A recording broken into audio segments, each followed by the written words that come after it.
విశాల్ గారి మకుటం మూవీ మీరు ధైర్యంగా స్కిప్ చేయొచ్చండి. ఈ మూవీని మీరు చూడకుండా వచ్చే నష్టమేం లేదండి. ఈ మూవీ ఓవరాల్గా 3 అవర్స్ ఆఫ్ లెంత్ ఉందండి. కానీ దాంట్లో ఫస్ట్ 1 అవర్ మాత్రమే నాకు కాస్త ఇంట్రెస్టింగ్గా అనిపించిందండి.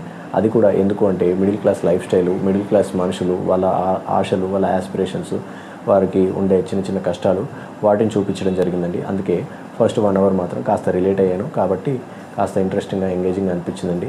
ఆ next 2 hours of the movie నాకైతే కొంచెం బోరింగ్గా అనిపించిందండి. కొంచెం కాదు, చాలా బోరింగ్గా అనిపించిందండి. చివరికి వచ్చేసరికి చివరి 45 మినిట్స్ 1 అవర్ అయితే చాలా బోర్ అనిపించిందండి. ఎందుకు అంటే ఆఫ్టర్ ది ఫస్ట్ 1 అవర్ మిగిలిన రెస్ట్ ఆఫ్ ది 2 అవర్స్లో విశాల్ గారి ఫాదర్ యాంటాగనిస్ట్, వారు విలన్ విశాల్ గారు, వారికి సంబంధించిన స్టోరీ, వారు విలన్ ఎలా అయ్యారు, వారికి సంబంధించిన ఫ్లాష్ బ్యాక్, వారికి సంబంధించిన లవ్ స్టోరీ, ఇవన్నీ చూపిస్తూ వచ్చారండి. దాని తర్వాత ప్రజెంట్లోకి వచ్చిన తర్వాత కూడా వారు చేసిన పనులు ఇవన్నీ కూడా నాకు అంతగా కనెక్ట్ అవ్వలేదండి.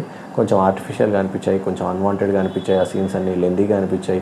యాక్టర్స్ యాక్ట్ చేస్తున్నారు, డైలాగ్స్ చెప్తున్నారు, కానీ ఆ ఎమోషన్కి నేను కనెక్ట్ అవ్వలేకపోతున్నాను. జస్ట్ ఫర్ ది నేమ్స్ ఈ క్యారెక్టర్ ఈ డైలాగ్ చెప్పాలి అంటే చెప్తున్నట్టుగా అనిపిస్తుందండి.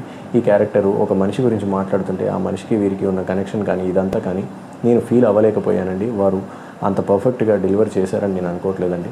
అందుకని నాకు లాస్ట్ 2 అవర్స్ అయితే అంతగా నచ్చలేదండి. And coming to direction aspect, Vishal garu ఒక డీసెంట్ డైరెక్టర్ జాబ్ చేశారని నేను అనుకుంటున్నానండి. స్టోరీ బాగానే ఉందండి, బట్ ఎగ్జిక్యూషన్ దగ్గర ఇది ఫెయిల్ అయిపోయిందండి. ఎందుకు అంటే కాస్త అన్వాంటెడ్ సీన్స్, లెంత్ ఎక్కువైపోవడం, ఎక్కడో మనం ఆల్రెడీ చూసి ఉన్న మూవీస్లో ఉన్న సీన్స్ మళ్ళీ ఇక్కడ రిపీట్ అవ్వడం, కొన్ని ఇక్కడ ఈ సీన్ జరుగుతుంది అని మనం ఎక్స్పెక్ట్ చేస్తాం, ఖచ్చితంగా అదే జరుగుతూ ఉంటుందండి. అలాంటివి కూడా కొన్ని ప్రిడిక్టబిలిటీ కూడా ఉందండి. అండ్ జనాల్ని షాక్ చేయడానికి కొన్ని నిర్ణయాలు కూడా తీసుకున్నారండి స్టోరీ పరంగా.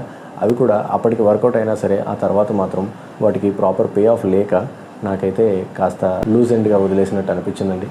అండ్ ఈ మూవీ అయితే మీరు స్కిప్ చేయొచ్చండి. Thank you.